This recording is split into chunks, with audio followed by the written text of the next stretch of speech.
The House of Aberffraw, Chapter 3. The Gathering Storm.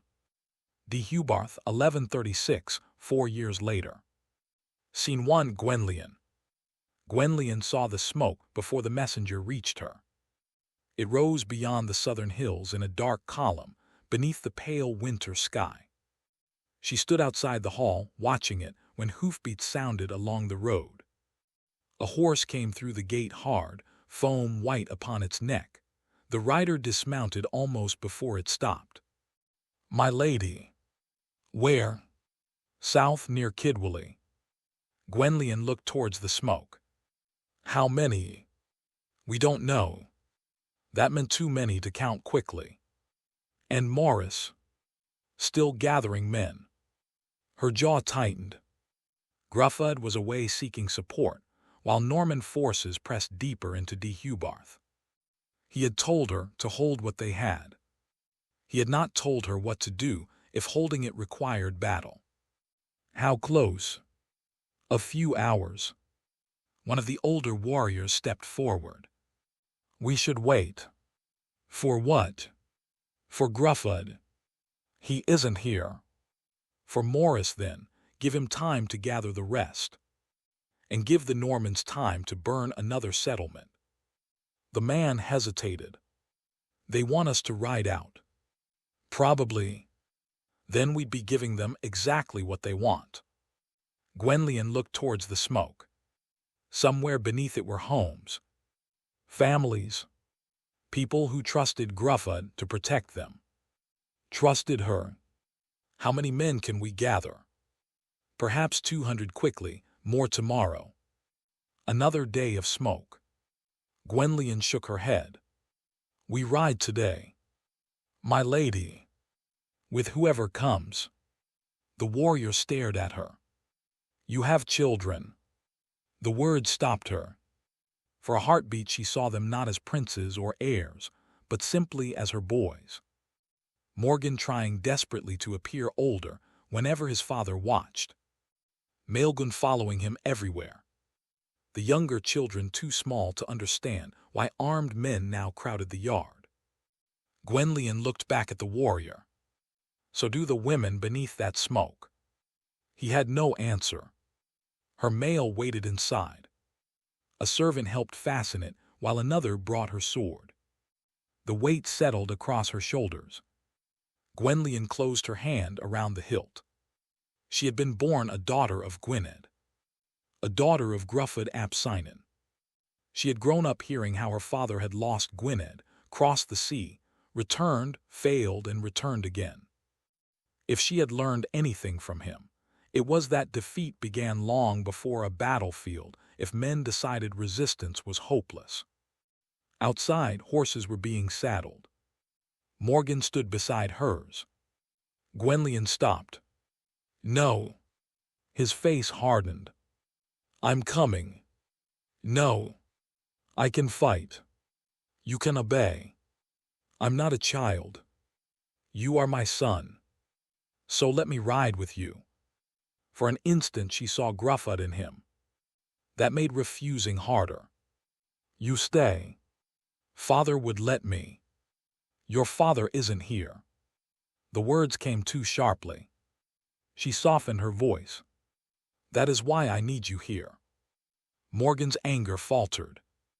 "If something happens." "Nothing is going to happen." They both knew it was a lie. Gwenllian touched his cheek.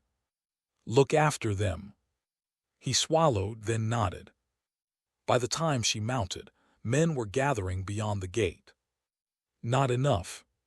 Farmers beside household warriors. Old shields.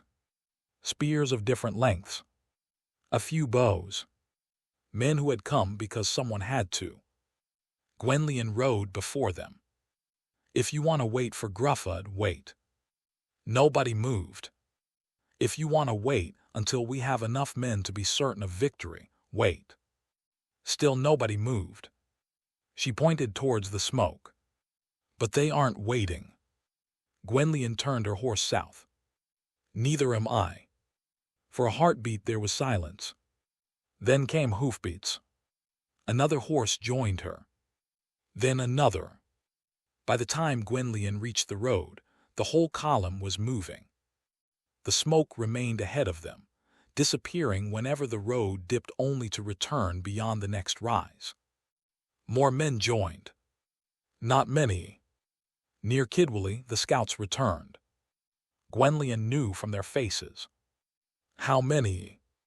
More than us. She rode ahead until she reached the crest. Then she saw them. Too many. Norman infantry spread across the ground below.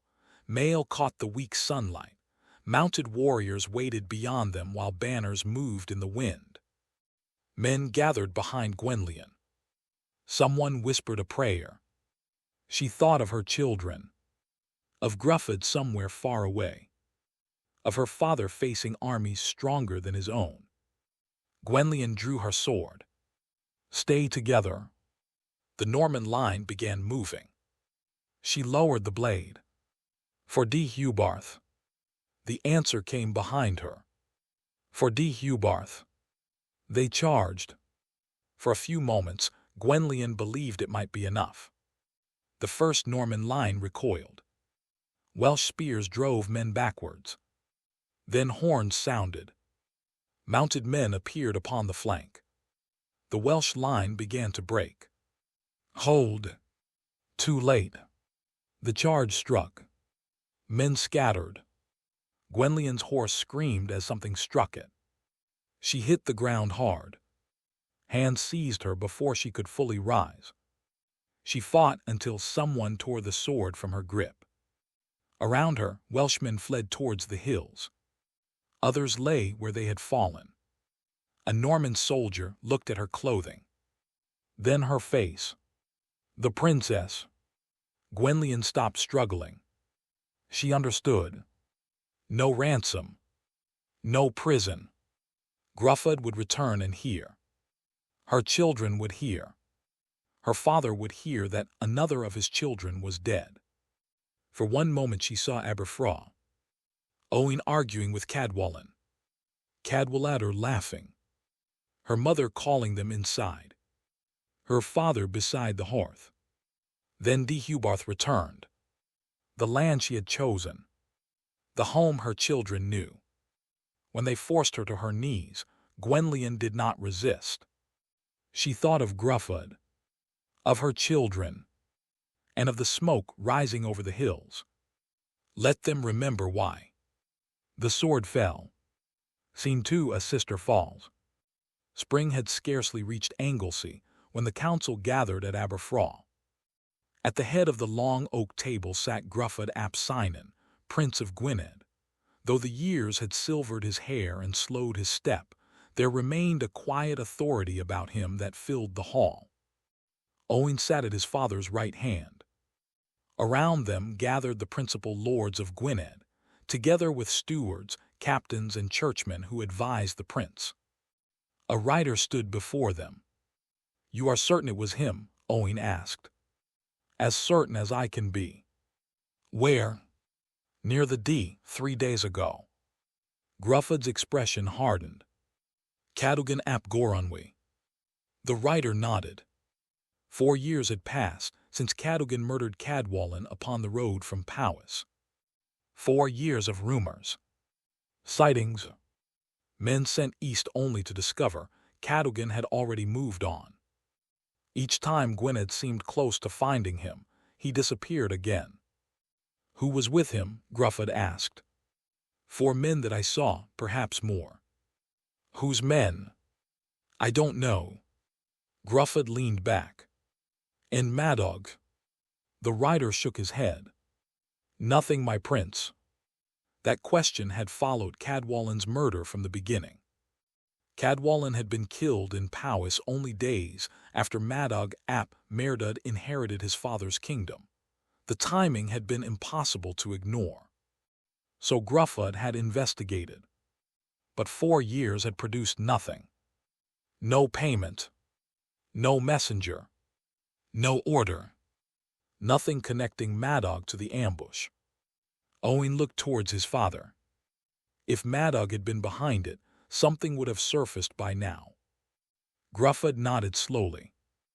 Then we stopped looking for another hand behind Cadogan's. The decision sounded almost simple after 4 years.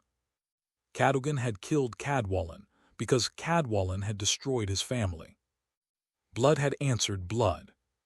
No greater conspiracy was required. Gruffydd looked towards the rider. "Send men to the D. My prince." Quietly, "If Cadogan sees them coming, we'll spend another 4 years chasing his shadow." The rider bowed. Before he could withdraw, the gates of Aberffraw opened to admit another weary horseman. Mud clung to both horse and rider, while the golden lion embroidered upon his crimson cloak was almost hidden beneath the dust of many days upon the road. The guards led him directly to the great hall. The messenger bowed deeply. "My prince." Gruffydd regarded him carefully. "You have ridden far." "From D. Hubarth." For a moment the messenger struggled to find the words. At last he lowered his head. "My lord, Princess Gwenllian is dead." Silence filled the hall. Owain instinctively looked towards his father. Gruffydd did not move. His hands remained resting upon the table, but the color slowly drained from his face. No father should outlive his child, let alone 2. It had only been 4 years since he buried Cadwallon. Only after a long moment did Gruffydd speak. "How?" The Prince of Deheubarth had ridden north to gather men. While he was away, the princess raised what warriors she could. The messenger swallowed. She refused to wait while the Normans ravaged Deheubarth. She marched against them near Kidwally. And they were too many.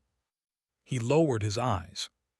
The army was defeated. The princess was captured. Another silence. "They beheaded her." Owain lowered his head. He remembered Gwenllian as a girl, refusing to accept that courage belonged only to men. Even then she had possessed her father's determination. One of the younger nobles quietly crossed himself. "May God receive her soul." "Amen," several voices answered. Gruffydd closed his eyes. For a brief moment he seemed every year of his age. Then he opened them. "The Lord gave, the Lord has taken away. Blessed be the name of the Lord." The messenger continued. "My prince, her death has stirred all of Deheubarth. Men who would not answer Lord Gruffydd's summons before now flock to his banner. Every village speaks her name." Gruffydd said nothing. Some grief was too deep for words. "There is more." Gruffydd nodded. "Richard de Clare has marched into Ceredigion." A murmur spread around the table. The Norman castles hold the countryside in fear. They ride where they please. They burn farms that refuse them. They gather men and supplies at Cardigan. A steward unrolled a map across the table. The messenger pointed towards the coast. "Cardigan is their strongest fortress. So long as it stands, the Normans command the crossings of the Teifi." Silence settled again. England itself remained divided following the death of King Henry. King Stephen and the Empress Matilda struggled for the English crown, while many Norman lords spent more time fighting one another than defending the marches. Even so, Richard de Clare remained dangerous. A lord from Lynn folded his arms. "My prince, this is Deheubarth's quarrel." Another noble nodded. "We have only just secured our own frontiers. Our people deserve peace." "And if we march south? Who watches the eastern border?" Several councillors murmured their agreement. Gruffydd remained silent. Instead, he looked towards the messenger. "What message does Gruffydd ap Rhys send?" "He asks that Gwynedd stand beside Deheubarth." One of the older nobles frowned. "Why should we?" Owain rested both hands upon the table. "My father never forgot Rhys ap Tudor." Several heads turned towards him. "When my father had no kingdom, when he wandered Ireland with little hope of returning, It was Rhys who gave him refuge. He glanced towards Gruffud. In later years, he honored that friendship by joining our houses in marriage.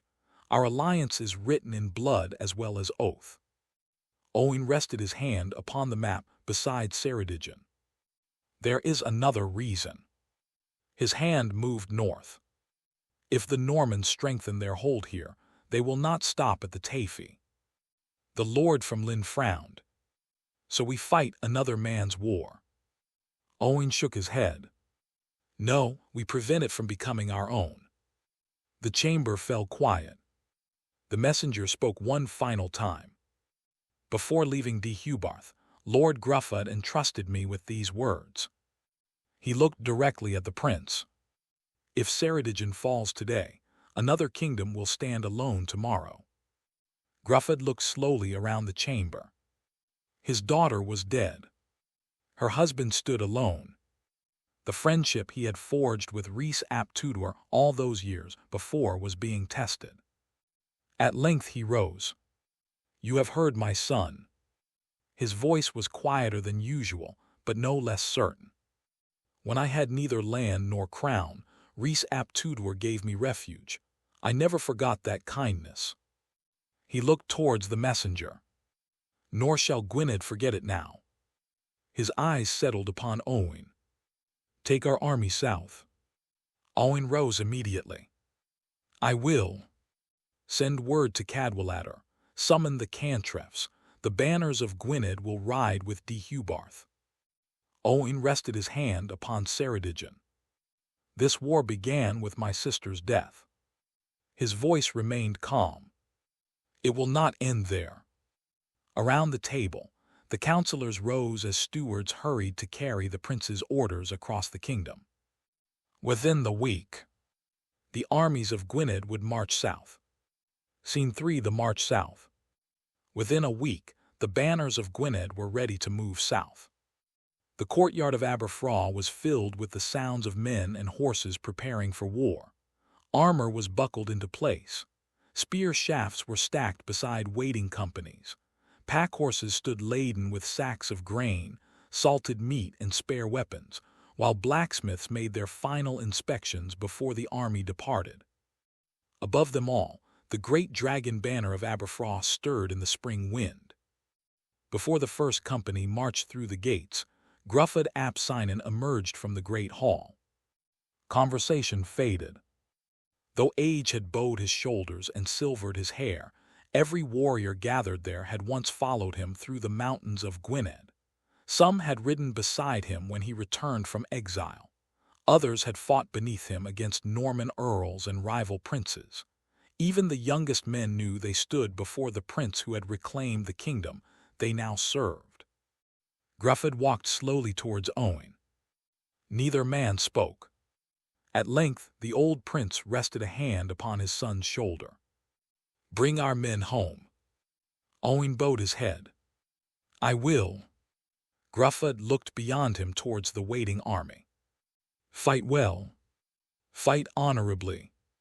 And remember that you carry the honor of Gwynedd with you. A murmur of agreement passed through the assembled warriors. One by one, captains lowered their dragon banners in acknowledgement of their prince's words. Gruffud stepped back. Go. Owen mounted his horse. With a single raised hand, he gave the order. The horns sounded. The gates of Aberffraw opened wide. The dragon banners of Gwynedd passed beneath them and turned south. The long column wound steadily through the mountains, crossing familiar valleys before descending towards the lands of Ceredigion. Spearmen marched in disciplined ranks behind the dragon banner of Aberffraw, while archers and mounted scouts ranged ahead along the narrow woodland tracks. Owen rode at the head of the army. Beside him rode Cadwallader.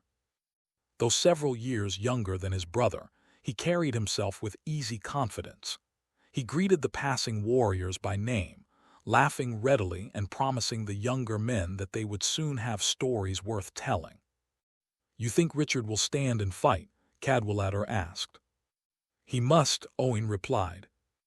If he abandons Ceredigion, he abandons everything west of Cardigan.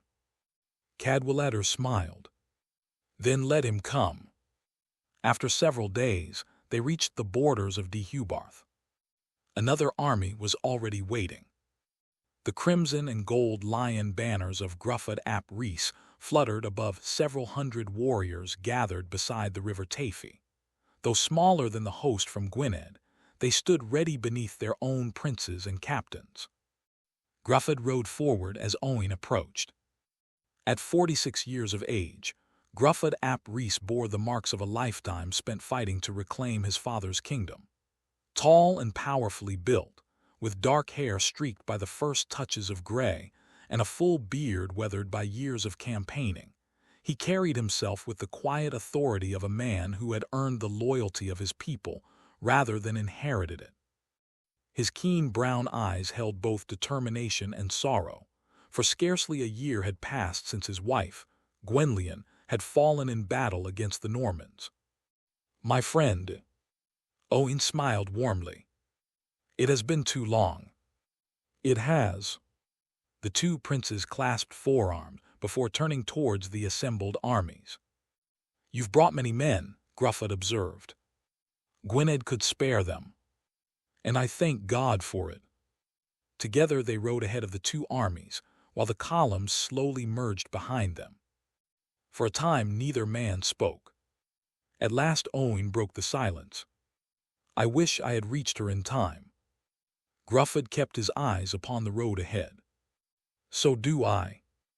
Only the steady rhythm of hoofbeats filled the silence between them. After a long while Gruffydd spoke again. "She knew the risk." Owain nodded slowly. "She was always braver than either of us." A faint smile crossed Gruffydd's face. "She would have argued with that." "She usually did." For the first time since they had met, both men allowed themselves the smallest smile. It disappeared almost as quickly as it had come. Gruffydd looked towards the hills rising ahead. "She believed the Normans could be driven from Wales." "So do I," Owain replied. Neither spoke of Gwenllian again. There would be time enough to mourn when the work before them had been done. Gruffydd pointed towards the hills ahead. "You know why I asked you here?" Owain nodded. "To stand beside you." Gruffydd was silent for a long moment. "To avenge my wife." He glanced towards Owain. "Your sister." Neither man spoke. At last Gruffydd drew a slow breath. "But vengeance alone wins nothing." His hand swept across the countryside before them. "These valleys are my home. The Normans may hold the castles, but they have never won the people." He smiled faintly. "Watch. You'll see." As the united army continued south, his words quickly proved true. At isolated farmsteads, men emerged to offer fresh water and bread. Women pointed silently towards hidden woodland paths that avoided Norman patrols. Young boys ran ahead to warn neighboring villages that the Welsh princes had come. Every mile they traveled brought fresh signs of quiet support. The Normans still possessed their castles, but the countryside no longer belonged to them. One afternoon, a shepherd hurried down from the hills carrying urgent news. "They've left Cardigan." Gruffydd turned immediately. "Who?" "Richard de Clare's men." "How many?" "I couldn't count them." The shepherd caught his breath. "They're marching north." Scouts were sent ahead at once. By evening they returned. The leader dismounted before Owain. "My lord, what have you seen?" The shepherd spoke true. He pointed towards the south. "Richard de Clare has gathered his army. Knights, many. Foot soldiers, more than we expected." Another scout spread a rough sketch across a flat stone. "They're marching to meet us." Cadwallader grinned. So Owain agreed. "They mean to save Ceredigion before we can take it." Gruffydd studied the hills, surrounding the river Tafy. They'll have to cross beneath Crug Mawr. Owen followed his gaze. The broad hill overlooked the approaches to Cardigan, commanding the roads below. He understood immediately. If we reach it first. Gruffud nodded.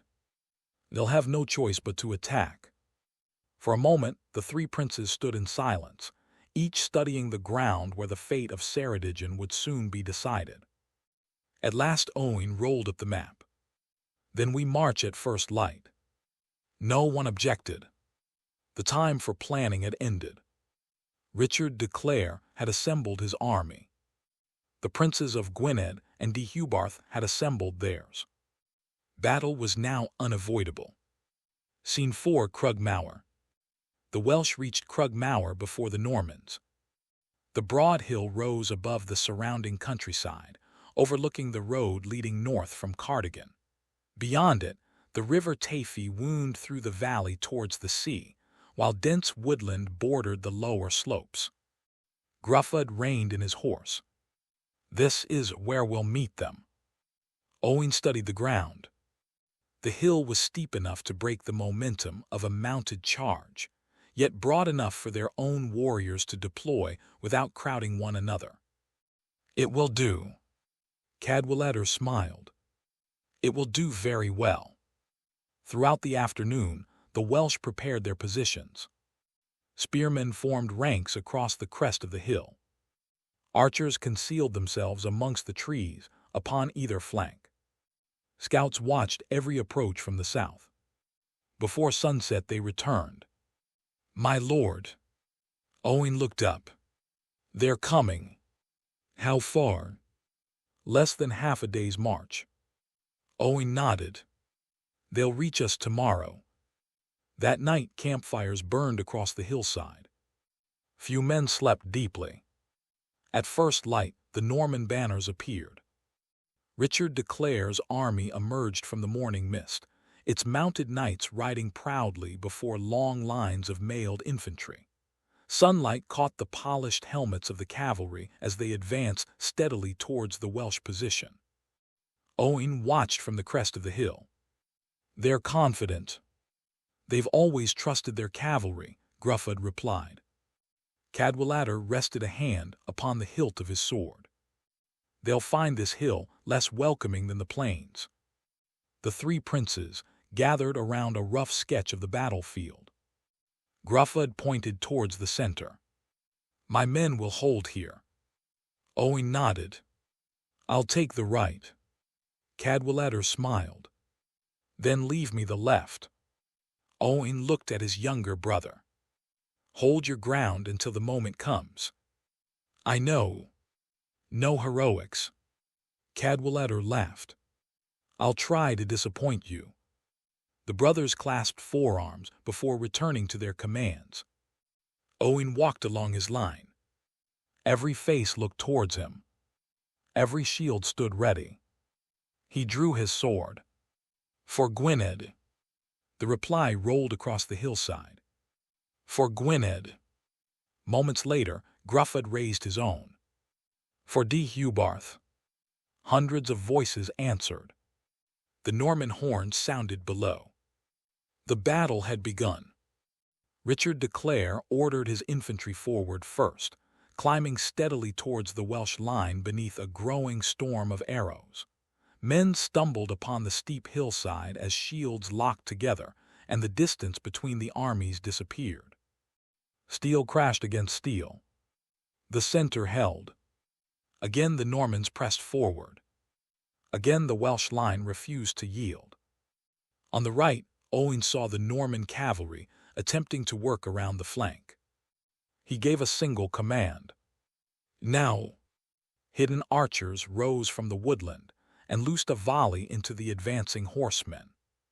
Several mounts collapsed. The charge faltered. At the same moment, Cadwallader drove his men downhill against the Norman left. The impact echoed across the valley. For a time, the fighting became desperate. Neither side gave ground willingly. Then, almost at once, the Norman line began to waver. A gap opened near the center. Gruffydd saw it first. Forward! His warriors surged into the opening. Owain answered immediately. So do we. The men of Gwynedd charged from the hillside, striking the Norman flank before it could recover. Cadwallader drove forward with equal determination. Caught from 3 directions, Richard de Clare's army began to break apart. What had been an ordered withdrawal quickly became a rout. Norman knights abandoned the field. Infantry threw down their weapons and fled towards Cardigan. The Welsh pursued relentlessly. Across the valley, discarded shields, broken spears, and fallen banners marked the path of the retreat. By afternoon, the road to Cardigan was filled with fleeing survivors. Owain reined in his horse upon the crest of Crug Mawr and looked across the battlefield. The cost had been heavy. Many good men would not return home. But the Norman field army had ceased to exist. Gruffydd rode up beside him. Ceredigion is ours. Owain looked south towards the distant walls of Cardigan. Most of it. Gruffydd followed his gaze. Beyond the smoke of the defeated army, the great Norman castle still stood above the river Teifi. Its gates remained closed. Its banner still flew.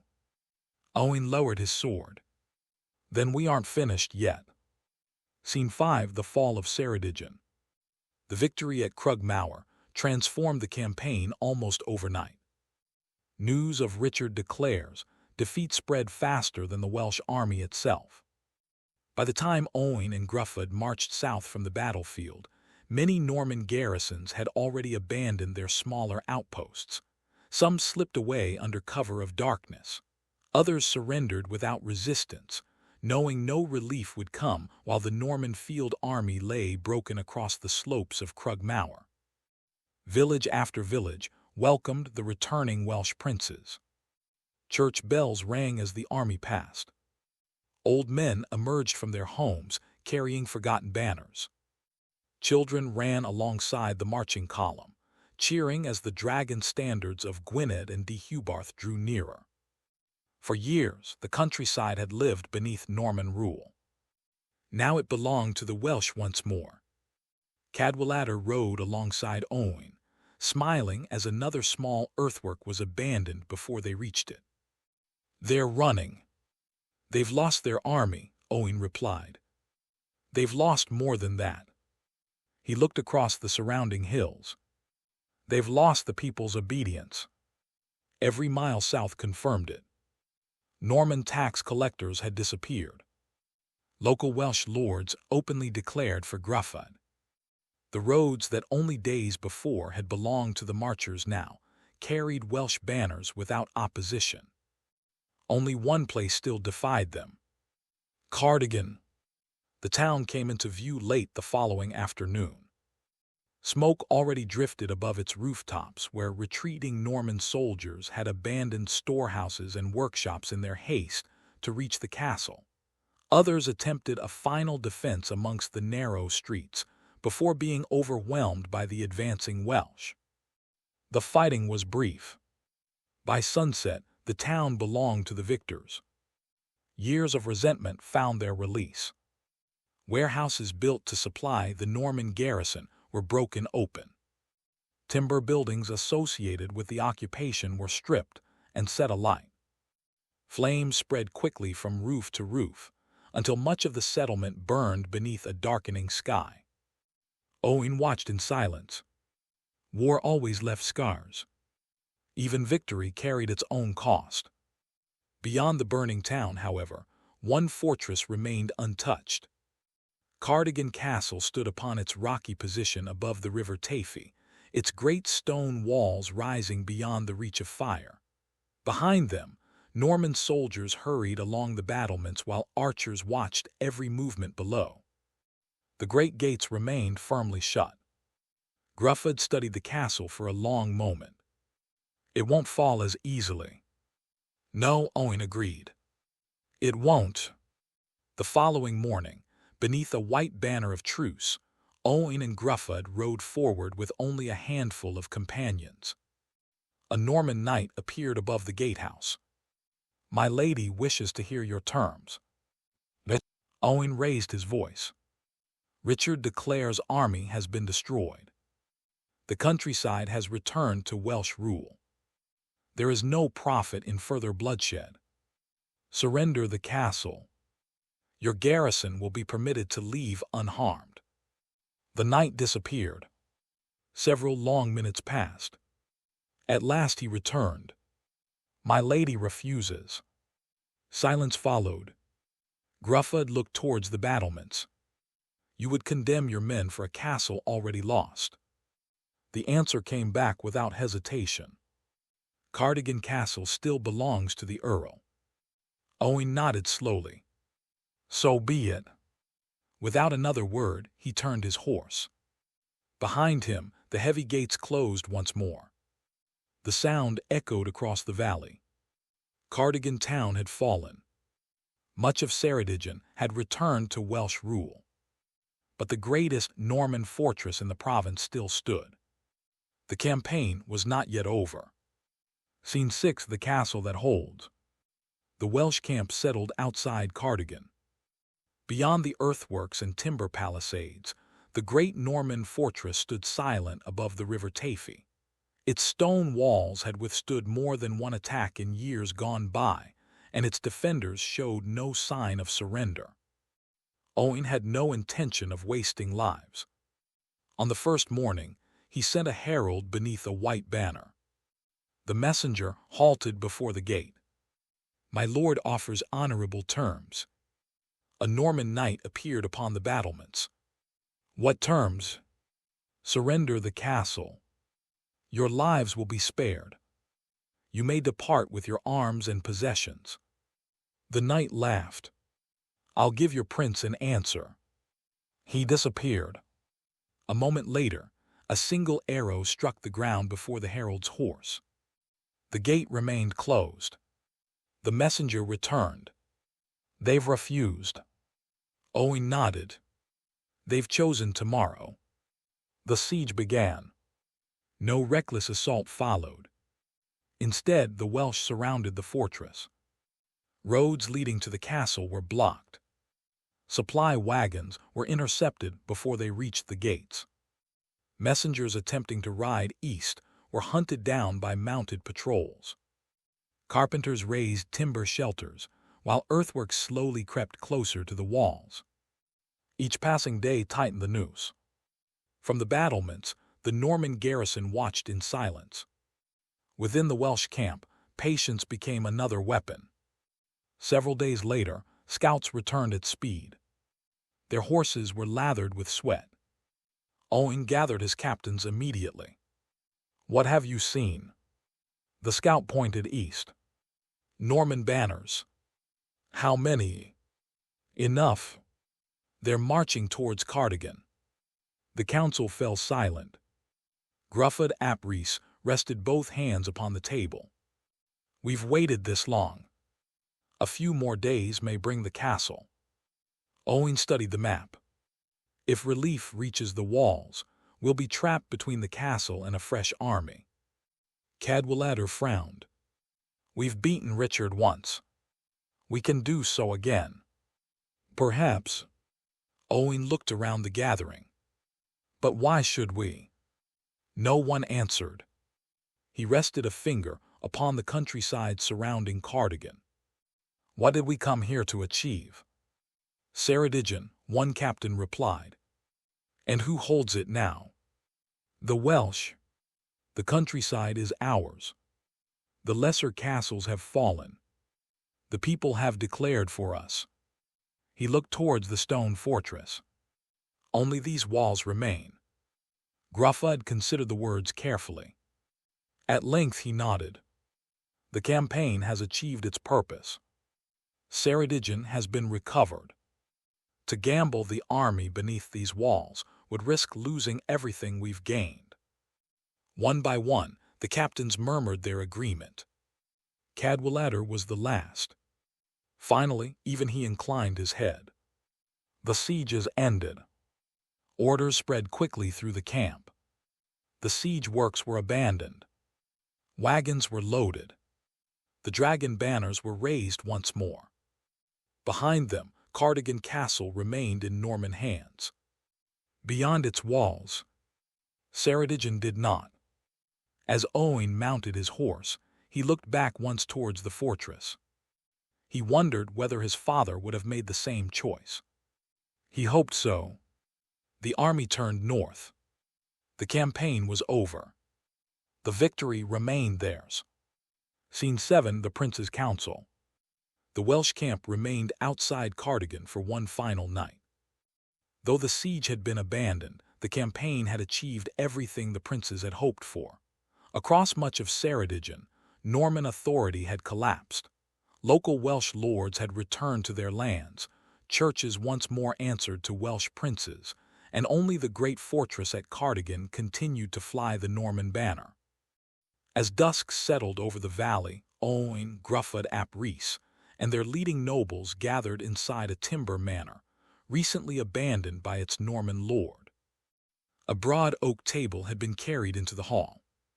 Across it lay a map of Ceredigion, held flat beneath drinking horns and smooth river stones. For a long moment no one spoke. At last Owain rested both hands upon the table. "We have won more than a battle." Around the room, heads nodded in agreement. "The Normans have lost most of Ceredigion." "They still hold Cardigan Castle," one of Gruffydd's captains observed. "They do," Owain replied. "But they no longer command the countryside." Another lord smiled. "The people have already declared for us, and someone must now govern them." Owain looked across the table towards Gruffydd ap Rhys. "The south belongs naturally to Deheubarth." Gruffydd inclined his head. "My father ruled there. My people know me. They shall continue to do so." Owain smiled. "As they should." His hand moved north across the map. But northern Ceredigion borders Gwynedd. Several of the assembled lords murmured their agreement. The valleys looked north towards the lands already governed from Aberffraw. Their defense would naturally fall to Gwynedd. Gruffydd nodded his approval. Owain turned towards his younger brother. "Cadwaladr." The prince stepped forward. "My lord, you rode beside me." "I did." "You stood your ground at Crug Mawr." "I did." "You helped recover these lands." Cadwaladr lowered his head. "I only did my duty." "And you did it well."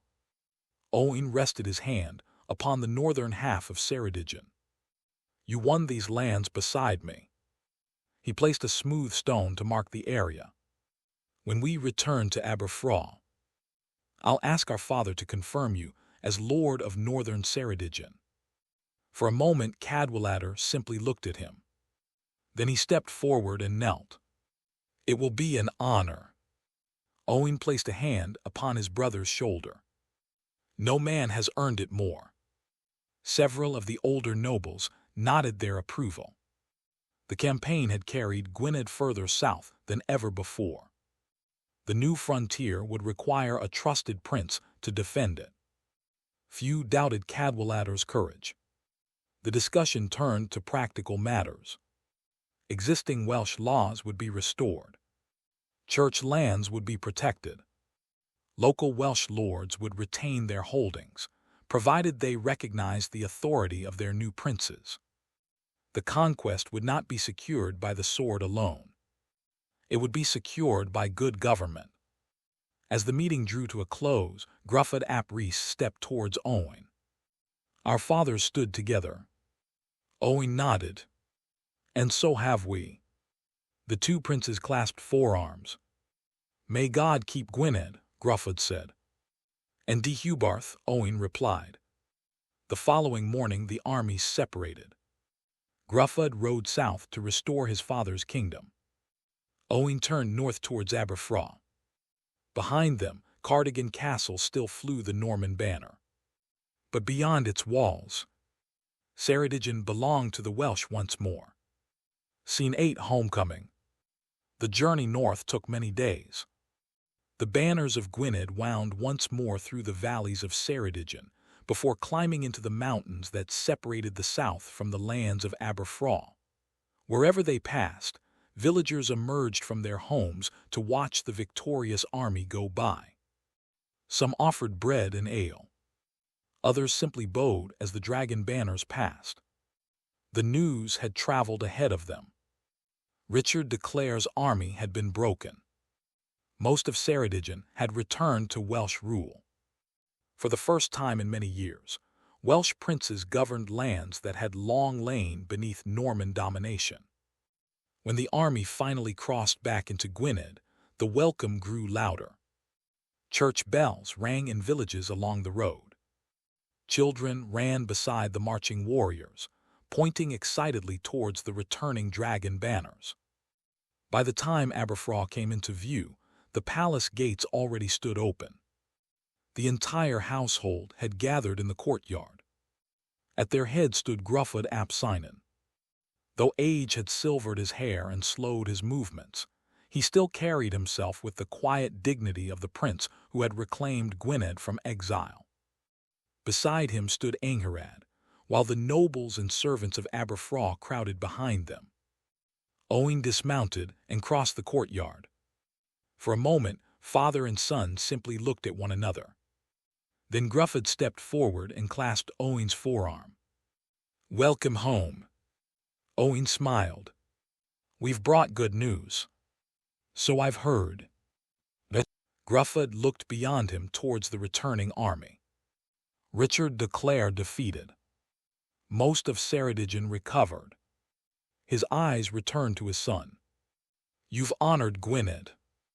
The old prince raised his voice so that the assembled household could hear.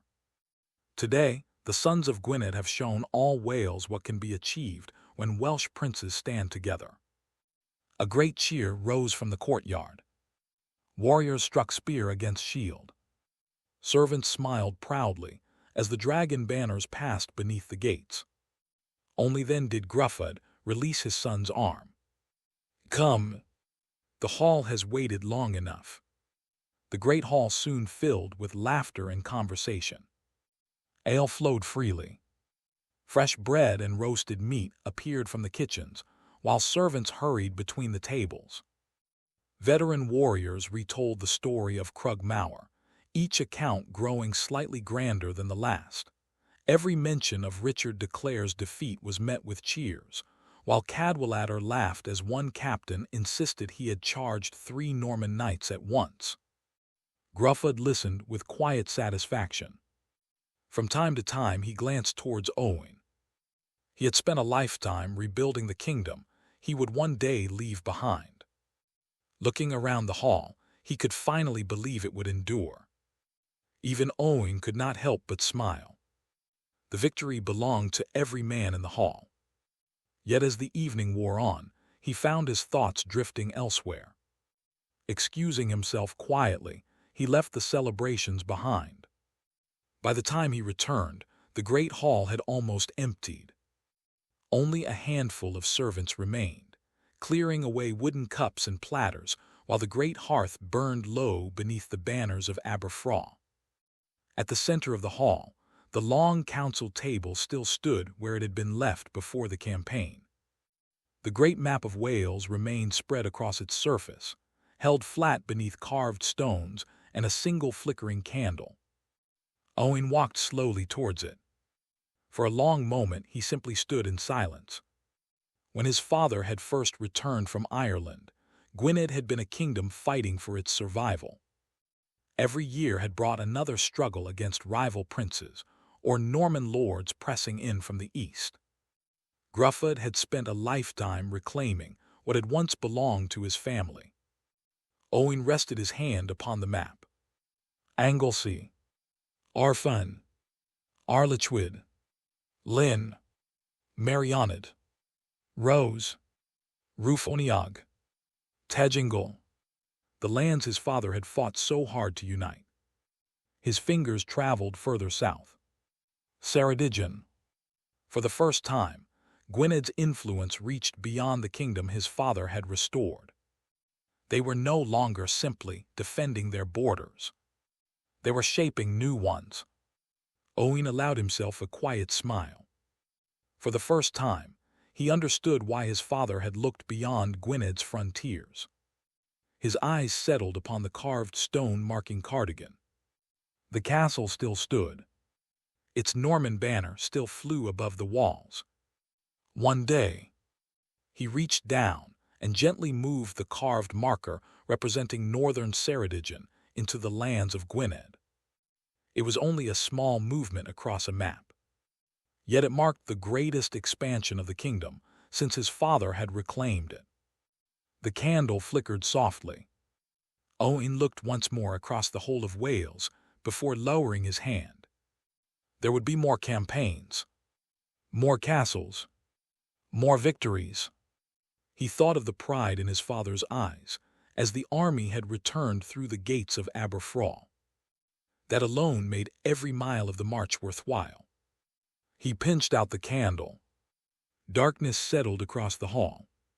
Far to the south, Cardigan Castle still stood. But beyond its walls, Ceredigion belonged to the Welsh once more.